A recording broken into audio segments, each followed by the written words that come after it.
자, 이런 입장에서 이제 부처님은 다른 길을 제시하는 거예요. 그렇다고 그러면 세상을 어떻게 봐야 되느냐. 우선 부처님은 그 산정외도서를 통해 가지고 우리들에게 뭘 제시하고 계시느냐 하면은 여러 가지 것을 우리들이 생각할 수 있습니다만은 가장 중요한 것은 어떤 종교에서 살아오고 있는 그 진리라는 것. 그것이 궁극적 진리인데요. 그런 진리가 참다운 진리가 되기 위해서는 우리들이 살고 있는 이 현실 세계, 우리들이 볼 수 있는 이 현실 세계의 모든 현상을 남김없이 제대로 설명할 수 있어야 돼요. 그러지 못하고 어느 부분은 잘 설명할 수 있지만은 설명하지 못하는 부분이 나온다 그러면은 그것은 궁극적인 진리라고는 보지 못한다는 거예요. 그것은 부분적인 진리에 불과한 거예요. 궁극적인 진리라는 것은 우리 인간과 세계를 포함한 전 우주의 모든 현상을 가장 마땅한 도리로 설명할 수 있는 것이 그것이 궁극적 진리예요. 그런 진리는 하나 있을 수밖에 없어. 왜? 우리 인간들이 사는 우주는 하나이니까. 그런데 그런 궁극적인 진리를 서로는 내용들이 그 당시에 난립했다는 것도 문제예요. 그렇게 나올 리가 없겠죠. 그러니까 난립했던 그런 종교들 중에 어떤 것이 잘못일 거예요. 또는 전부가 다 잘못일 수도 있을 거예요. 그러면 뭘 가지고 우리들이 그 잘못을 가릴 수 있느냐. 그것이 아까 말했던 삼종외도설입니다. 삼종외도설에 의하면은 모든 것을 설명할 수 있는 것이 진리되어야 되는데 이제는 그것에 의해서 검토해 본 결과 그 삼종외도설은 두 가지의 가장 두드러진 우리 인간 생활의 현실을 설명하지 못하고 있습니다. 우리 살고 있는 세계는 보게 되면은 계약도 범하고 선업도 행하고 있습니다. 그리고 잘 살려고 하는 노력을 하고 있는 거야. 우리가 공부하는 것은 왜 공부해요? 잘 살려고 공부하지. 우리가 왜 먹고 싶은 것도 참고 공부하고 노력하고 돈을 저축하고 그렇습니까? 잘 살아보려는 거거든요. 그건 우리들의 현실의 엄연한 사실이야. 근데 그게 설명이 안 되는 게야. 설명이 안 되는 것이 진리가 될 수 있느냐, 이게. 물론, 가령 우리 주변에 볼 수 있는 기독교 같은 것을 우리 보게 되면은 그것은 존화작인설에 가장 가깝습니다. 모든 것은 하나님이 창조하셨고 하나님이 지배하고 하나님이 뜻대로 역사는 흘러간다고 보고 있으니까. 그런데 한번 생각해 보자 이게야. 그렇다고 하면은 우리들이 악을 지어도 그것은 하나님의 뜻이 아니겠느냐? 근데 기독교에서 이걸 뭐라고 설명을 합니까? 하나님 우리 인간에게 자유지를 주셨고 인간을 하나님의 모습으로 창조하셨죠. 그렇다고 그러면은 선을 해가건 악을 행하건에 그런 자유지를 우리에게 하나님이 주셨다고 그러면은 우리가 선을 해가건 악을 행하건 간에 그것은 하늘의 뜻이 될 수밖에 없다고 봐야 되지 않겠느냐. 이게 냉정하게 생각해 보자는 겁니다. 왜 그러냐면은 여러 진리가 제시되어 가지고 서로 갖는 눈을 박하고 있고 서로 자기 입장이 진리라고 주장하고 있는 그런 상황이라고 그러면은 이제는 우리들이 좀 객관적인 입장에서 한번 생각해 봐야 되지 않겠느냐. 이런 입장이 부처님이 그 당시에 인도에서 출발하셨던 가장 기본적인 사상적 입장입니다. 그리고 원시불교는 바로 그런 입장을 우리에게 제시해주는 그런 가르침이라고 생각하시면 되는 것입니다. 이런 입장에서 부처님은 이제 어떤 종교의 진위성을 문제로 삼는다고 하면은 그 종교에서 주장하고 있는 궁극적인 진리가 우리 인간 현실을 제대로 설명하고 있느냐? 이것은 따져야 된다는 겁니다. 따져본 다음에 설명할 수 없는 그런 면을 가지고 있다고 그러면은 그런 진리는 궁극적인 진리라고는 볼 수 없다는 게야. 그런 것은 부분적인 진리에 불과한 겁니다. 부분적인 진리를 가지고 궁극적인 진리인 척 한다고 그러면은 그 논리적으로 말하면은 부당주의는 우리를 범하고 있는 겁니다. 이런 입장이에요. 그래서 이제 부처님은 어떤 방향을 취하고 계시는가 하면서 가장 중요한 것은 우선 진리를 제시하기 전에 우리 인간 현실 세계를 먼저 보자는 겁니다. 그래서 우리 현실 세계를 정확하게 파악해가지고 그런 현실 세계를 일으키고 있는 그런 근본 원리를 이제 새로 찾아 들어가자는 거예요. 그래서 부처님은 그 길을 실제로 걸어가신 분이에요. 그분이 그 당시에 참 왕자의 몸으로 태어났습니다. 또 장가도 잘 가셨어요. 또 아들도 낳았습니다. 그런 분이 그러한 모든 명예와 부귀를 버리고 무엇으로 산에 가셨느냐. 그것은 우선 그 당시에 아까 종교의 그런 문제성을 철저하게 의식하신 분이죠. 그래서 그 문제를 해결하기 위해서는 우선 그 당시의 외도들을 찾아가서 그 사람들의 사상을 직접 똑똑하게 한번 이해를 해야 되겠다는 거야. 그래서 그 과정을 거치십니다. 거치신 여러분들이 부처님 생애를 들으시면서 그 말씀 들었죠? 제일 처음에 누구를 찾아갑니까? 바카바 찾아. 그 다음에 아라라 갈라마 갔습니다. 그러고는 봤더니 아까 그 설정했던 기준에 어긋나는 게야. 그래, 이거 가짜로구나 판단하시고 그 다음에 뭘 하시느냐 하면은 고행을 하셔요.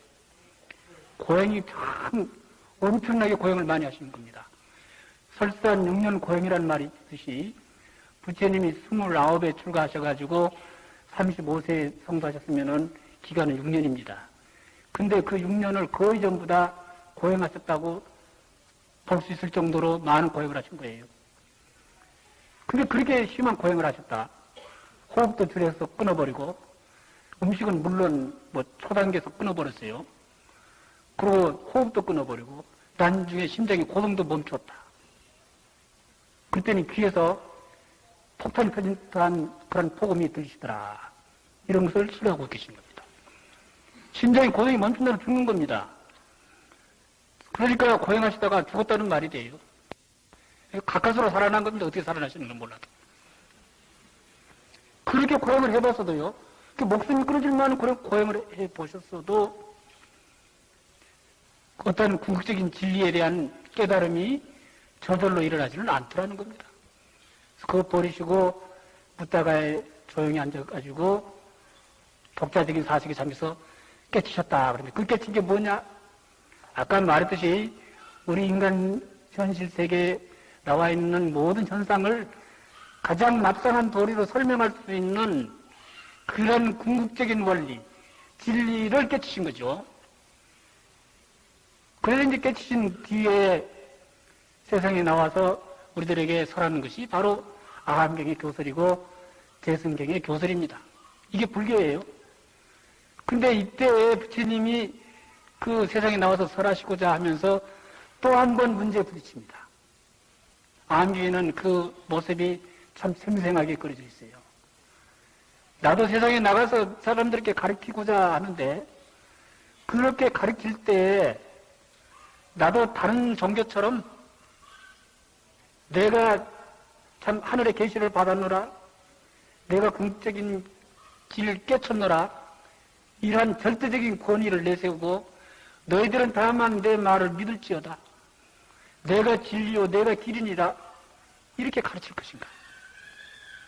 그렇지 않으면은 다른 사람들로 하여금 나와 똑같은 길을 걸어가가지고 그 궁극적인 진리를 각자가 깨닫게끔 해야 될 것인가? 이 두 가지 갈림길에 범민하게 되신 겁니다. 부처님 그때 후자의 길을 택하신 거예요. 왜? 만일 부처님도 세상에 나가가지고 너희들은 다만 내 말을 믿을지어다 이렇게만 설하신다고 하면 어떻게 돼? 문제가요. 또 하나의 문제를 그 당시 사회에 던져놓고 말 겁니다. 왜 그러냐면 궁극적 진리는 우리 인식할 수 없는 세계입니다. 그런 세계에 대한 이야기를 아무리 해봐야 우리가 할 수 있는 길은 믿는 길밖에 없어요. 믿는다는 것은 확인이 안 된다는 거고, 확인이 안 된다는 것은 계속 믿음이 아무리 강해도 끊임없는 회의가 따라가는 겁니다. 의심스러우니까 믿는다는 그런 말까지 나오게 돼. 우리 인간들이 뭘 아느냐? 하나님의 일을 어떻게 우리 인간들이 아느냐?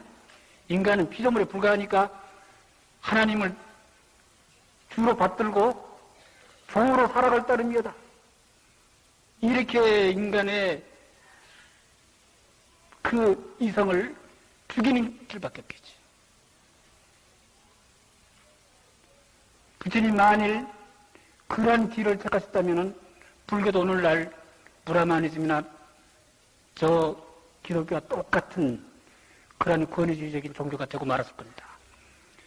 그러나 부처님이 출가하신 동기는 그런 종교를 또 하나 만들려고 하신 것은 아니었고, 우선 자기가 그 당시에 여러 가지 종교적인 방황 속에서 도대체 이 문제를 어떻게 해결해야 될 것인가, 그것에 많은 참 젊은 날의 고민을 겪으시고 출가하신 분이에요. 따라서 그런 분이 자기가 깨끗하게 해가지고 다시 그런 가르침을 편다 하면은 안 되겠지.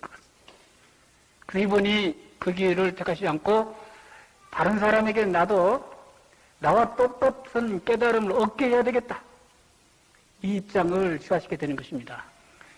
이게 저는 오따마 붓다가 세상에 나오게 된 가장 큰 의미라고 봅니다. 그것 때문에 우리들은 초파일을 성대하게 맞이해야 되고, 또 그것 때문에 우리들이 이 불교가 앞으로 세상에 자랑스럽게 불법을 세상에 전도할 그런 사명감을 갖게 되는 것입니다. 그래서 이제 부처님은 우리들의 그 종교적인 그 길을 저 궁극적인 진리로부터 우리 현실 세계로 쭉 설에 내려오시는 그런 길이 아니고, 그 정반대로 우리들이 살고 있는 이 괴로운, 이 덧없는 이 죄악의 그런 사회를 응시해가지고, 그런 사회가 왜 있게 되는가, 그런 인생과 세계가 왜 있게 되는가는 그 문제를 생각하게끔 하는 거야. 그래서 점점 사람들의 능력을 성숙시켜 나가가지고 마침내 궁극적인 진리를 깨닫게끔 하는, 그러니까 어린아이를 살살 잘 길러가지고 어른이 되었을 때 가산을 맡기는 그런 방법을 택하시게 되는 겁니다. 그래서 불교에서는 방편시설이라 이렇게 부르고 있어요. 그래서 이런 입장에서 이제 부처님은 우리 현실을 한번 잘 살펴라 이렇게 가르치는 것이 안경의 가장 중요한 그런 교설의 비중을 차지하고 있는 겁니다. 안경 보면 하여튼 수없이 우리들의 현실 세계의 괴로움, 덧없음, 그것은 나가 아니니라 하는 것을 강조하고 계세요. 그래서 우선 무엇보다도 불교에서는 우리들이 살고 있는 세계를 일체라는 말로 표현하는데, 도대체 우리들이 살고 있는 세계라는 것은 뭐냐? 그것은 인간과 인간을 둘러싸고 있는 환경으로 구성되는 것이다. 그리고 인간이라는 것은 뭐냐? 그것은 간단하다는 게야. 인간이 뭐냐? 그럼 여러분들 어떻게 대답하실지 모르지만은, 인간이 뭐냐? 그럼 여러분들 어떻게 대답하실 겁니까? 인간이랑 사람 아니냐? 그러겠죠. 사람이 뭐냐면은, 어머니한테 태어난 사람 아니냐? 또 공부 좀 한 사람 아니냐 하겠지만은, 부처님은 아주 쉽게 말씀하십니다. 눈, 귀, 코, 혀, 몸, 마음으로 되었나니라. 그럼 환경이란 뭐냐? 그것은 눈, 귀, 코, 혀, 몸, 마음으로 인식하는 색, 소리, 냄새, 맛, 조건법, 이 6가지이니라. 우리 살고 있는 세계는 그 12가지 이외에 또 무엇이 있겠는가? 이렇게 가장 기본적인 문제부터 이제 부처님 이야기해 나가신 겁니다. 이게 결국 인간은 6가지 감관으로 구성되고, 그런 인간이 있으므로 세계가 있게 된다는 거야. 왜? 우리들이 없으면 세계는 존재하지 않아. 우리들이 없는 세계가 무슨 의미가 있습니까? 그것도 우리들이 아니야. 자기야. 자기가 있는 세계만이 존재하는 겁니다. 그러니까 결국은 세계라는 것은 뭐냐? 6가지 감관과 6가지 인식 대상뿐이다. 그 위에 어떤 것이 있다면 한번 말해봐라 이게야. 이게 불교의 유명한 12처설입니다. 일체는 12가지에 들어가 버리더라. 근데 이제 여기서 우리들이 참 주목해야 될 것은 뭐냐면은 그런 그 12가지 속에서도 중심을 이루고 있는 것은 6가지 감관, 그러니까 눈, 귀, 코, 여, 몸, 마음으로 구성되어 있는 그 인간인데 그런 그 인간의 주체를 마음이라고 보고 있다는 겁니다. 마음이라는 게 의지예요. 그리고 그러한 인간을 감싸고 있는 환경을 법이라 이렇게 보고 있다는 겁니다. 12처설에서 우리들이 가장 중요시해야 될 점이 바로 그거예요. 인간을 의지적 존재로 규정하고 계신다는 거. 그리고 그 대상을 의지가 없는 법으로 보고 계신다는 거. 이런 것은 전부 의지가 없는 것들입니다. 불교에서 이런 것을 법이라고 그래요. 법이라는 것의 가장 기본적인 의미는 의지가 없는 것들, 자연물을 가리키는 것입니다. 그리고 왜 부처님이 이 입장을 이렇게 처음부터 부각하시느냐. 아까 우리들이 삼종외도설에서 문제됐던 게 뭐냐. 인간의 자유의지를 설명하기가 힘들었어요. 아까 2가지 문제를 제시했어요. 하나는 선업을 짓거나 악을 짓고 인간의 그 죄악의 문제가 잘 풀리지 않지 않느냐. 또 한 가지는 인간이 잘 살려고 하는 노력, 욕심 등등이 잘 해명되지 않지 않느냐 하는 그런 문제가 삼종외도설을 비판하는 가장 중요한 포인트였는데 이제 부처님은 그런 비판을 하신 분이니까 일체가 뭐냐 했을 때 거기서 12가지 들어간다 하시고는 그 중에 그 인간의 주체는 바로 자유의지인이라 이렇게 설하시는 겁니다. 그리고 그런 인간의 대상이 되는 것은 바로 법이다 이렇게 규정하신 거예요. 그런 의지가 없는 것이다. 이제 이게 불교에서는 가장 기본적인 세계관이고 인생관이 되는 것입니다. 어쨌든 우리 인간에게 자유의지가 왜 있게 되는가는 문제 삼을 필요가 하나도 없는 게야. 있다는 것만은 분명한 사실이니까. 그러니까 그 있다는 것부터 이제 시작하는 겁니다, 불교는. 이런 자유의지가 인간에게 왜 있게 되는가? 이러한 문제들은 이제 궁극적인 진리가 풀리면 다 풀리는 문제들이야. 그것은 깨치면 알게 될 테니까. 저는 우리는 시작은 자유의지가 인간에게 있다부터 시작하는 게야. 따라서 불교 교설은 삼종외도설이 범했던 그러한 잘못은 멀리 떠나가게 되는 겁니다. 인간은 있다고부터 시작하는 거니까.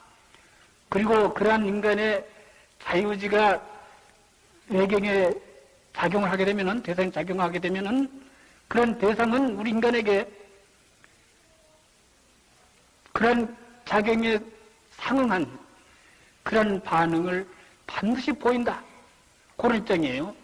이것은 당시의 브라마니즘의 세계관과 비교하게 되면은 정말로 코페르니쿠스적인 그런 전환을 하고 있는 겁니다.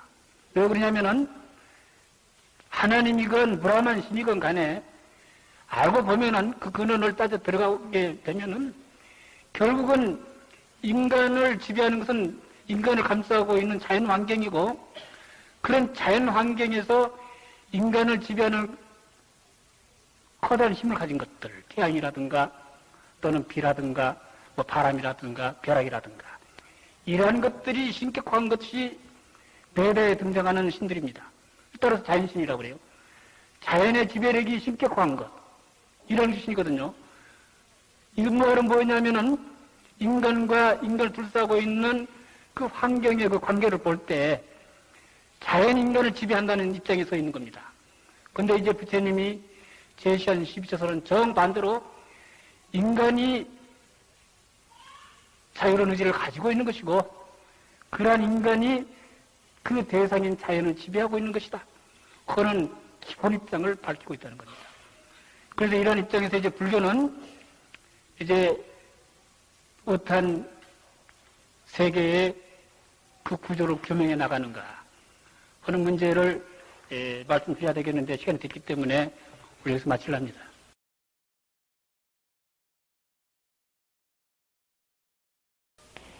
어제 아한경의 가장 그 기초적인 법문을 소개하다가 시간이 돼가지고 말았습니다.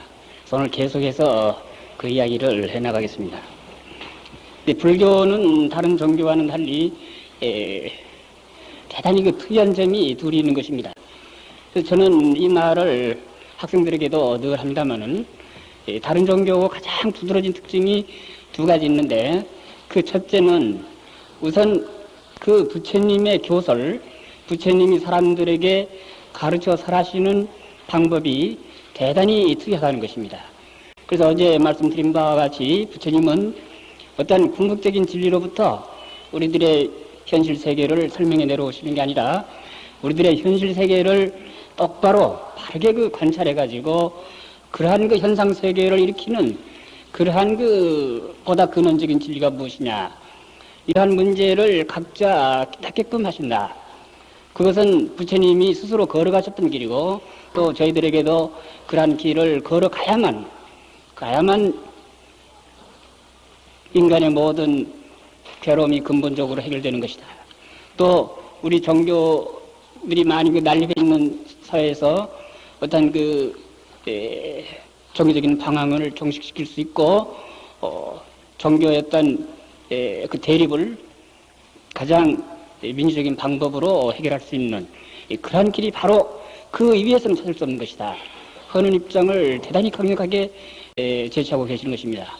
이것이 다른 종교에서 볼 수 없는 가장 두드러진 특징이고 그 다음에는 이제 그렇게 그 깨달으신 그 내용이 또 다른 종교와는 대단히 다른 것입니다.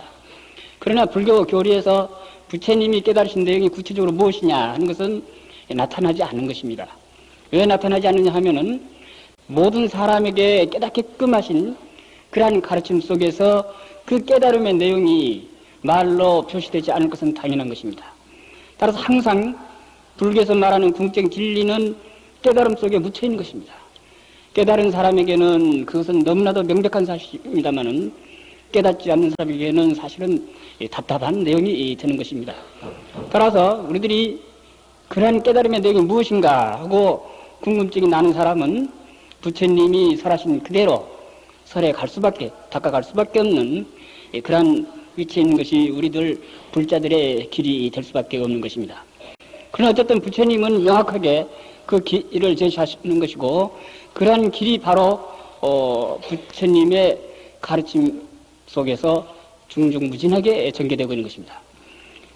그래서 그러한 그 불자의 길에서 가장 처음 우리들이 공부해야 될 그러한 그 법문이 뭐냐 그것을 어제 제가 소개를 했었어요.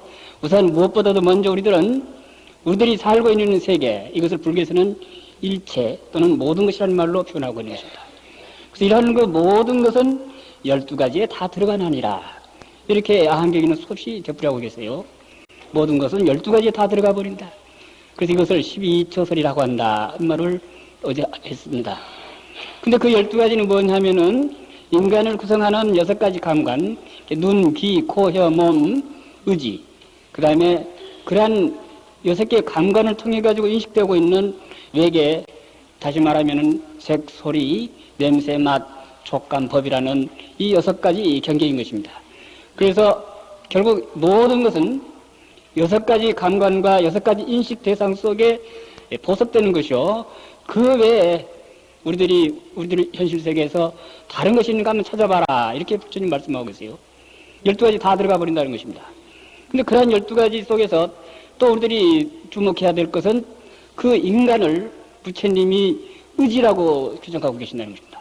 자유로운 의지가 인간에게는 있는 것이다 하는 것부터 불교는 시작하는 거예요. 그런 인간에게 왜 의지가 있게 되는 것이냐 이러한 것은 문제를 삼지 않는다는 겁니다. 왜 그러냐면은 그러한 의지가 왜 있게 되는 것인가 그리고 그러한 인간이 대하고 있는 육경 인식 6개의 인식 대상에는 왜 그러한 의지가 없고 그것을 법이라고 봐야 되는가 그런 그 문제, 그건 결국은 파고 들어가게 되면은 부처님을 깨달음을 이루었을 때 비로소 밝혀지는 문제인 것입니다.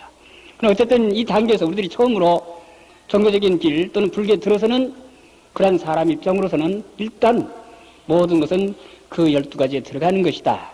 그리고 그 중에서 육군의 주체를 자유로운 의지를 가진 자로 규정하고 있다, 불교에서는.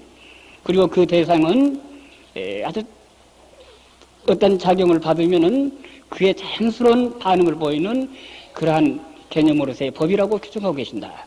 법이라는 말은 불교 앞으로 많이 씁니다마는 가장 기본적인 개념은 자연스러운 것, 필연적인 반응을 보이는 것, 자연물, 이런 뜻을 나타내고 있는 것입니다. 그 다음에 이제 부처님은 조금 이제 더 나아가셨어요. 그러한 12가지는 모두가 덧없는 것이니라. 이렇게 저희들에게 가르치십니다. 대단히 불교리는 치밀하게 조금씩 깊어지는 겁니다. 일단 12가지를 보라. 그렇게 하신 다음에 그 12가지는 모두가 덧없는 것이다. 왜 덧없는 것이냐? 나하고 조금 머물다가 달라지고 그 다음에 없어져 버린다. 생주이멸하고 있다는 겁니다. 생했다가 주했다가 그 다음에 달라졌다가 이라는 달라질 이자예요. 달라졌다가 그 다음에 멸해버리더라. 그러니까 그것은 덧없는 것이다. 이렇게 부처님은 저희들에게 세상을 보라고 가르치시는 겁니다. 우리 인간을 중심으로 보게 되면은 태어나가지고는 조금 있다가 늙고 늙은 다음에는 그 다음에 병이 들고 병이 든 다음에 죽게 되는 것입니다. 그래서 인간을 중심으로 보게 되면은 생로병사한다. 또 사물을 중심으로 보게 되면은 생주멸한다. 더 크게 이제 이 우주를 보게 되면은 모든 천세 현상을 비롯해서 우주에 있는 모든 것들은 결국은 하나의 우주 속에 포섭되는 건데 그런 그 우주라는 것은 성주 개공하고 있다. 이루어져 가지고는 그 다음에 머물다가 그 다음에 부서지기 시작해 가지고 그 다음에 공허한 것으로 가더라.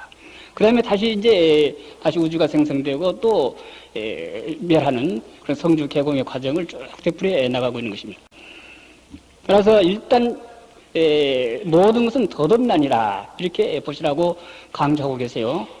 근데 왜 덧없는 것이냐 이런 것도 아주 문제로 삼을 필요가 없어요. 일단 우리들이 딱 우리 현상세계를 볼 때 모든 것이 덧없다는 것이 너무나도 자명한 일입니다. 이것은 뭐 증명할 필요가 없는 게야. 여기서 지금 모두 우리들은 태어났습니다. 이 중에 이제 젊은 사람도 있습니다만 곧 늙어갈 거예요.